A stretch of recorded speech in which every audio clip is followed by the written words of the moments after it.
Welcome to Money Chats and Mishaps, a podcast by Fam Brokers hosted by Renae Long, the director and founder of Fam Brokers.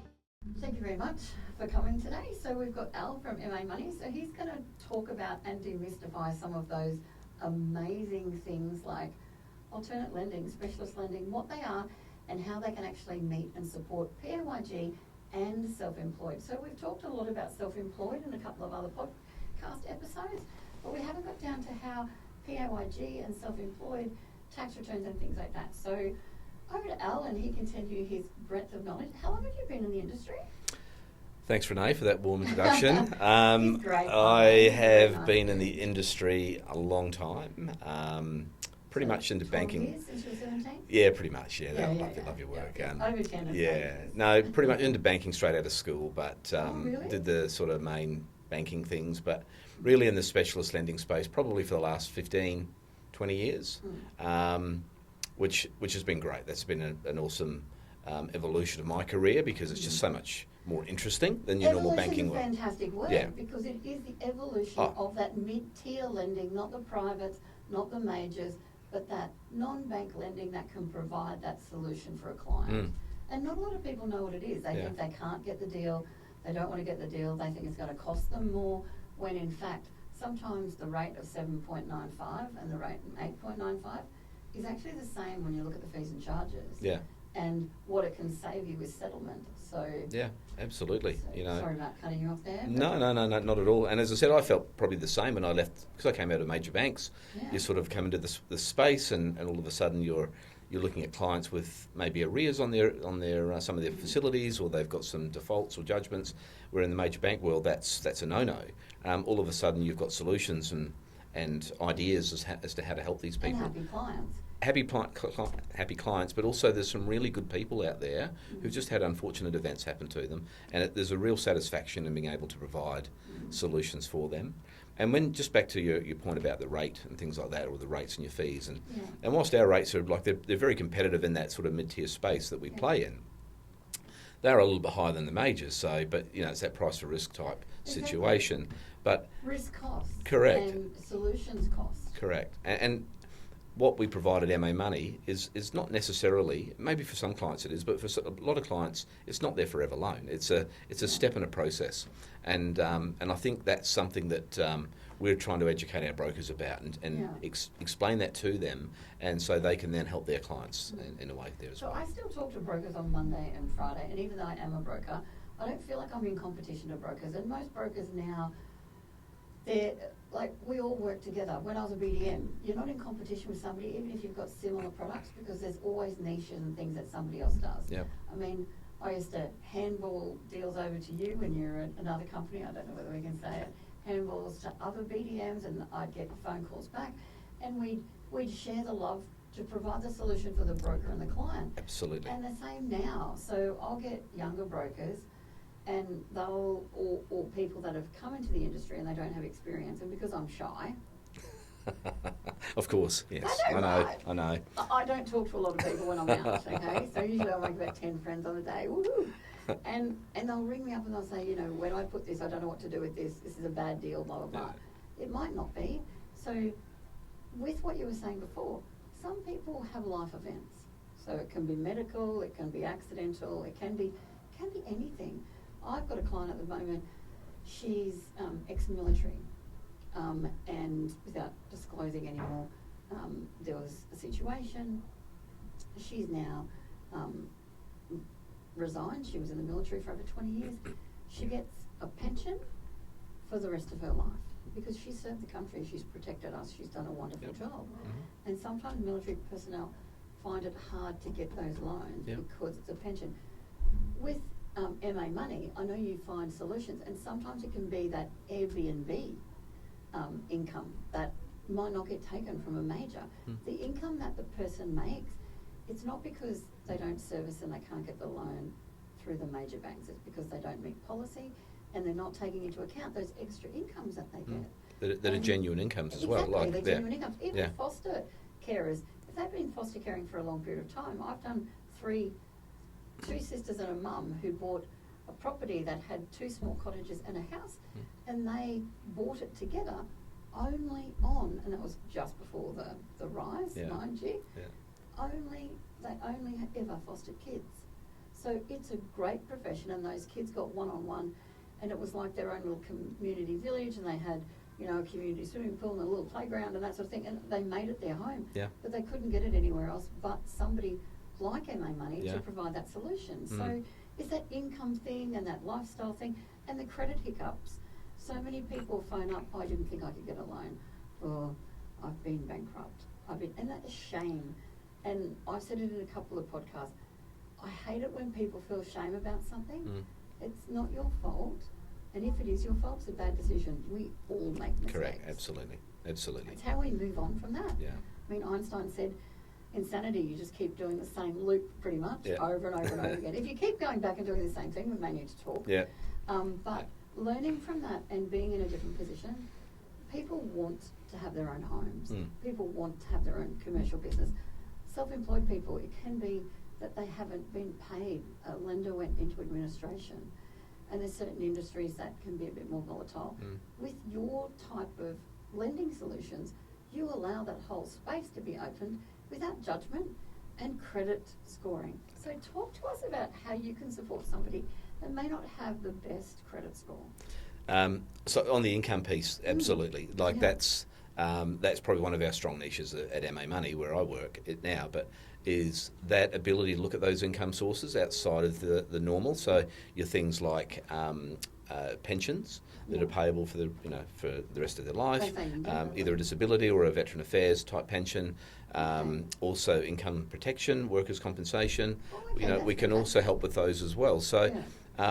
There are people who've just met with unfortunate circumstances. Some will impact the rest of their life. Some are short term. It just depends on the situation. But that's, I guess, where as a BDM, I come in to try and educate and help the broker and answer their questions and show them the way forward. BDMs, we'd never get into it. Well, one of my favourite sayings is we're a free resource for our brokers. So brokers should use us. Brokerpedia on link. Yeah, and back to your earlier point too. When you talk about other BDMs and not competing and things like that, like.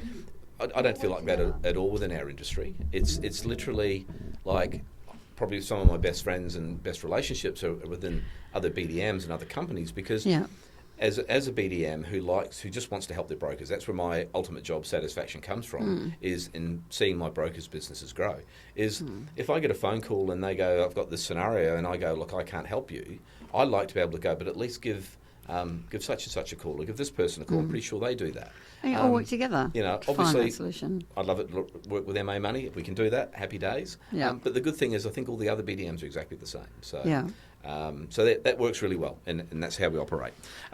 Your question around credit scoring and CCR. Talk to us about that, because that's one thing that I get asked a lot. So on social media and phone calls, text messages, emails, that's one thing that'll come up. And people will start with that. I've got a SHIT credit score. I've got some money in the bank. We've sold a house. Didn't think it was this bad. I have a default. Yep. Do I have a chance? Yeah. And that's where that specialist non-bank comes into play, because you take that to a major lender. That's a straight auto decline, really. Yep. They won't even. And you don't want an auto decline because that goes on the credit file. Exactly, and to be fair, most brokers know that before they even submit it, so they wouldn't even put it there. That would come straight to us. But a lot of my But when people go into the bank, they don't know that. Yeah. Going into a branch, people will get declined and often come to a broker after that fact. Yeah. And then go, I didn't know. Yeah. Because especially workers that are more fluid in that where they're living.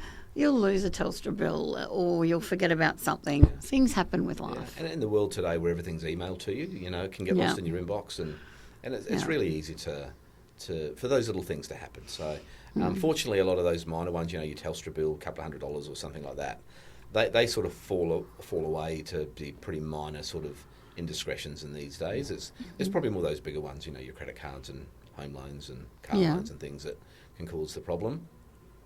But from the credit score perspective, I mean, the credit score has its place. I mean, it is a pretty good indicator of someone's what's happened in their life. But that doesn't mean that they are not worthy of a credit outcome now if they're wanting to do something. So Again, for us, it's like just because you've got a low credit score doesn't mean we can't help you. Yeah. What it just means is we need to understand a little bit what's happened in your life. Tell us the story. There's usually a really good explanation, and it's usually a life event. It's loss of a job, matrimonial type situation, whatever, something like that.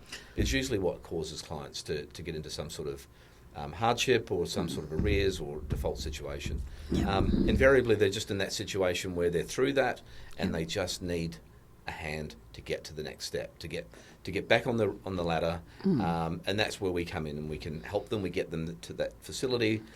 We clean up the situation that they've currently got. Got one at the moment I'm working on. The clients, their business unfortunately failed.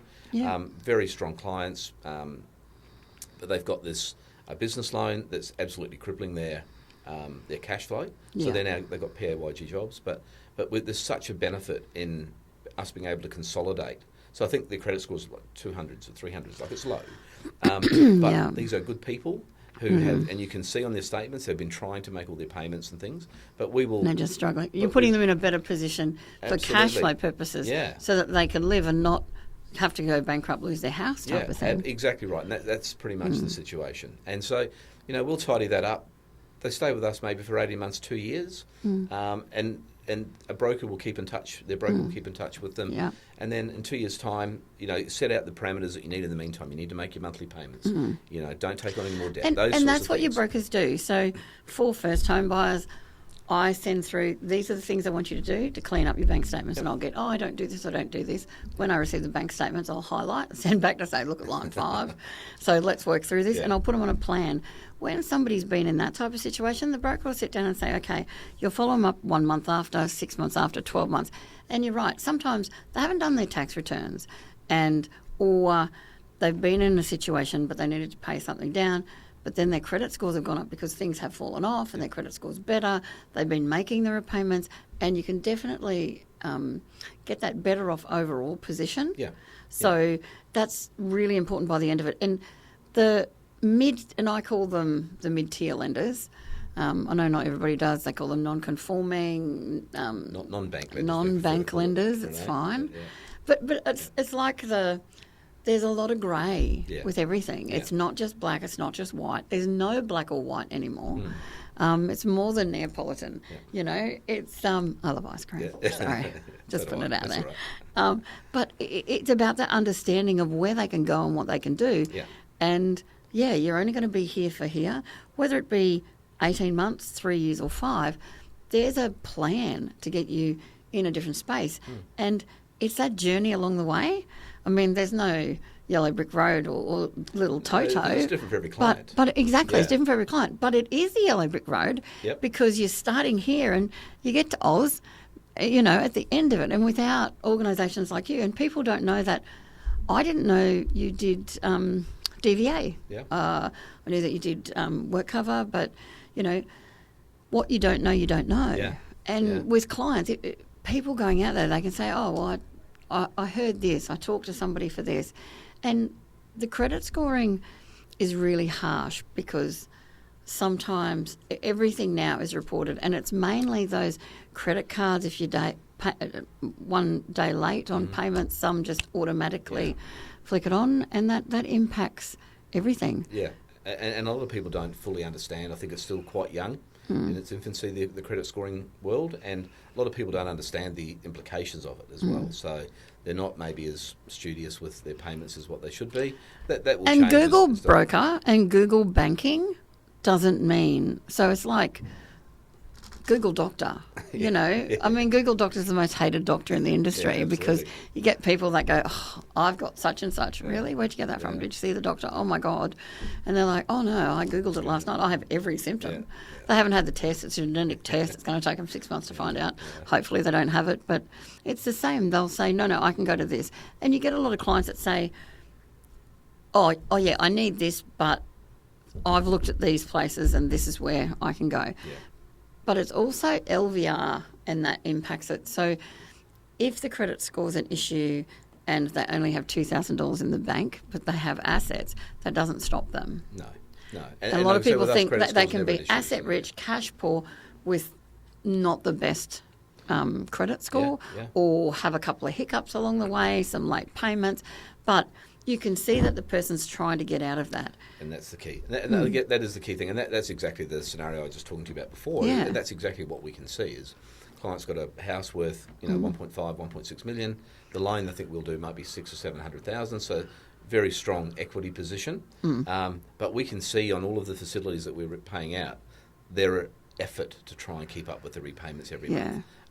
And when we actually do the refinance, we'll be saving them it's probably it's an astronomical figure. It could be $5,000 or $6,000 a month because there's a business loan in particular that's really hurting their cash flow. Yeah. So whenever you get situations like that, it's that's when you really get that satisfaction of being able to help customers who are, like I said, good people who just need that leg up to get to the next level. And do you know they're the happiest clients at the end? So when you ring them up, so I do a terrible thing to my clients. I like it. I haven't had any clients say that it's terrible, but I can't sing. Okay, so every time I get a formal approval, You're not going to ask me to sing, are you? I ring. No. I'll save us all for mine and yours. Okay, we'll take one for the team later.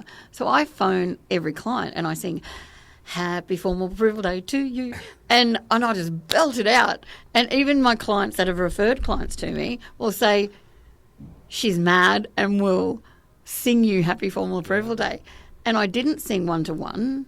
And this guy says to me on the phone, or a client said to me, Sam goes to me, "You didn't sing to me." And I'm like, "What?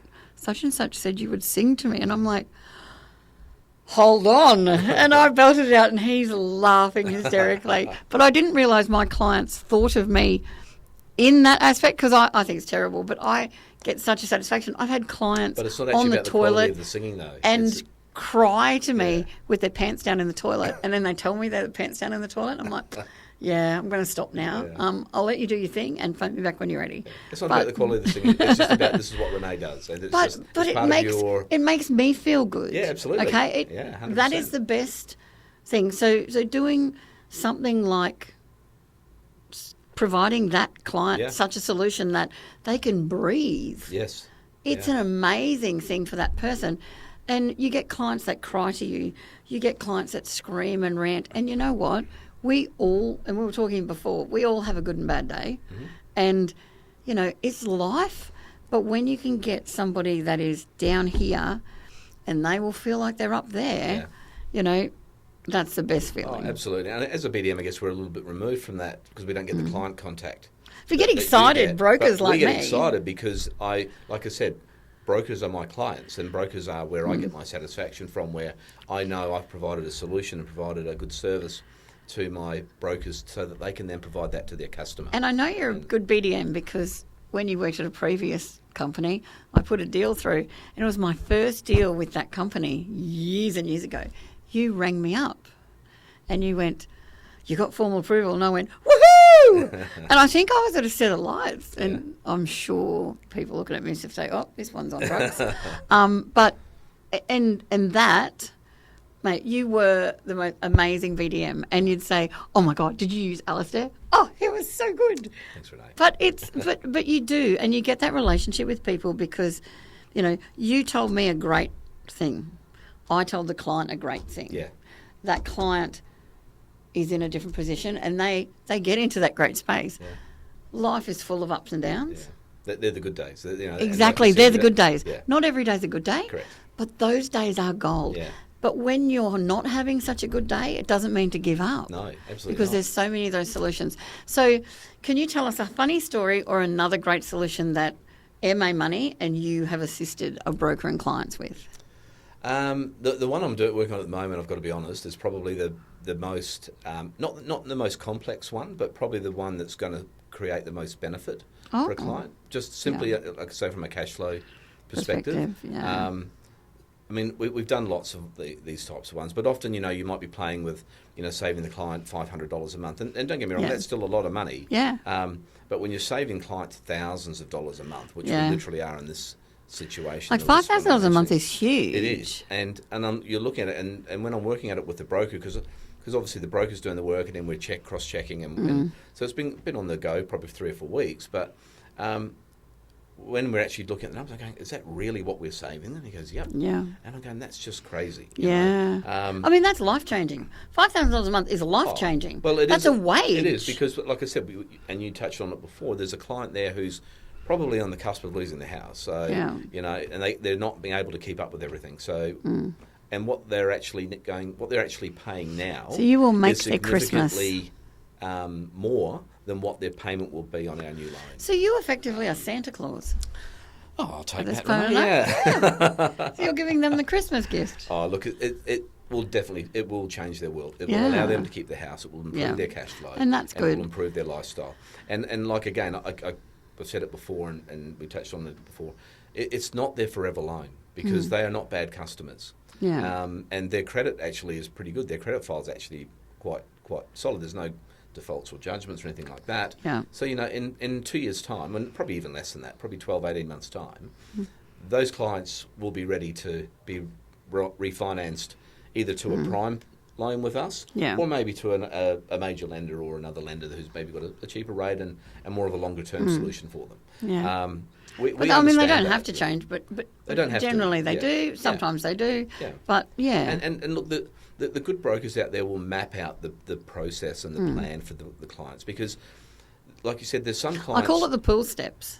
Yeah. When you're climbing up to the pool before you get in, if it's an outdoor or an indoor, depending, it's the pool steps, or when you're getting out of the pool. Because some clients will come to you with really high expectations that they deserve the 4% rate and things, but yet they don't, because Get they've out got of town. Yeah. And then there's other clients who really, and these people are probably in So this grateful. situation so grateful and humble about what their expectations are.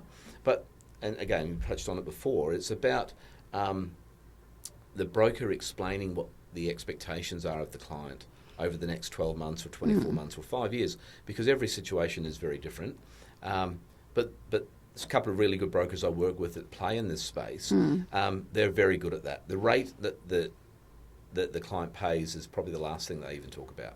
It's about, this is the solution. This is what we're doing now. Yes. This is what we're going to do in 12 months. Yeah. This is what you need to do in the next 12 months, and then we're going to do this, and so on and so on. If rate is something that is so important to the client, sometimes it's trying to have those hard conversations about explaining your rate might be low, and some clients will come to you over and over and over again, or you'll get new clients. Brokers can say no to clients as well, because if somebody has refinanced their property 8 times in the last 6 years, that's actually costing them. I don't want to put that client in that negative, because they don't go up by saving interest. They're actually going down because it's costing them money every time they change, and it's thousands of dollars. Correct. So sometimes that on itself doesn't justify a lower rate. And if interest rate is the only thing that you understand, please talk to your broker about how all of the other things impact you. So divorces. I've had so many people that are getting divorced and they need to get refinanced, and they just want the cheapest rate, except there's so many moving pieces. But sometimes it's, if they don't pay by a certain time, then it's going to cost them financially. And sometimes it's hundreds of thousands of dollars. Yeah. So that, and I was talking to a private the other day, a client paid an extra $38,000 on her scenario, but saved $250,000. So if they'd have waited and got a, so, and it was only a short-term solution, it was 3 months. So $38,000 to save over $200,000, that's a no-brainer. Yeah. And then you move on to where you need to be. Exactly. Or else you lose $162,000 or whatever it is. Yeah. And that's insane. Yeah. Why would you do that? Solution-based lending is really important, and understanding where they're coming from. So, and those divorce situations, we see a lot of those, because often in those situations, some are amicable and maintain everything fine. A lot of them aren't, as we probably know. And, and so, there's usually some sort of conflict between the parties in terms of, well, I'm not paying and, benefit you, and you're not paying. Do you know what I mean? So, so neither of them pay, or maybe one of them pays and only pays and half. they haven't paid. Yeah, exactly. So, With not paying the often we'll mortgage. get I forgot about that. a scenario where the divorce is finally settled, or they're wanting to refinance something and pay it out, and go, but the repayment history is poor, but and they go, but I've got the money. And they go, well, you need to be able to show that you got the money. You need to pay your loan. But so we see a lot of that, and that's again, we can still help those clients. They just don't quite sit in the prime space sometimes. Yeah. They might have to go to a near prime type product, And then look at it in 6 months. and then look at it in 6 months. Absolutely. So Yeah. those are the types of situations, and unfortunately, they are things that we see quite And you know regularly. what? A lot of the times, people get advice not to pay the loan. Yeah. Which is bad advice if you're. So I'm not saying that professionals provide bad advice, and I should pull myself back on this one. But it annoys me personally, personal judgment, when somebody's told not to pay a mortgage when they know that they're going for a mortgage. Because if you miss 3 to 6 while doing your separation agreement, that's the make or break of a loan. Yeah. And those people that are buying. So I know that you don't do construction, but do you look at taking equity out to purchase investment properties and things like that? And how do you do that for your self-employed and your PAYG clients? Yeah. So the equity release piece is a really big niche and player for us in MA Money. Yep. Our cash out policy is excellent. And like I said to you earlier, I've been doing this a long time. Probably the best that I've worked with in terms of our credit team and the way they apply our credit policy around it. But essentially, you can get unlimited Your credit's cash out. pretty much along the lines of common sense lending. Very much so. Yeah, very that- much so. yeah, And non-bank I know a lending lot of like that. lenders have, like they say they've got that, but when it gets to credit, there's often a different mindset. Yeah. What I can say, there's a really good alignment between the distribution team and the credit team in terms Yeah. of what our appetites are. Yeah. So, which makes all of our lives so much easier. All of our lives, I can assure you of that. Yeah. But the cash out piece is really good. So if a client wants to access cash out against an established property, as you said, we don't do construction. Yeah. But we do vacant land. We do lend against established homes.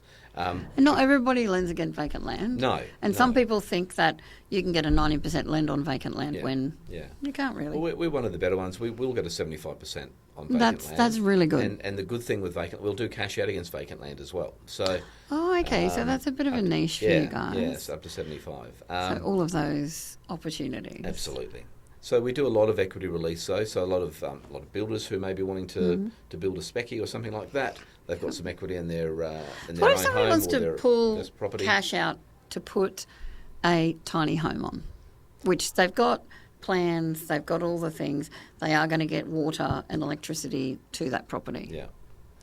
What about something like that? Yeah, on our security property or on a Yeah, on, a on the different property? secured property. Yeah, it would depend on the extent of that. That could potentially fall into the construction. Oh, yeah, I side suppose. of things. Yep. So would just depend. Look, if it was minor. I'm just throwing it out yeah, there. yeah. We yeah. can edit that. Yeah, if it was minor, yeah, you could possibly do away with that, but it Yeah. depends on the extent of how big it's going to be. But we do a lot of equity release, like for clients to go and, finish a house, build a house on another property that we're Yeah. holding a security. Yeah. Sometimes it's heaps good of to that. get cash out to just pay for that property. Yeah. And- Well, particularly in and do today's it. world too, a lot of people want cash out because they want to buy another property, they buy an investment property, but it's such a competitive market, as we all know.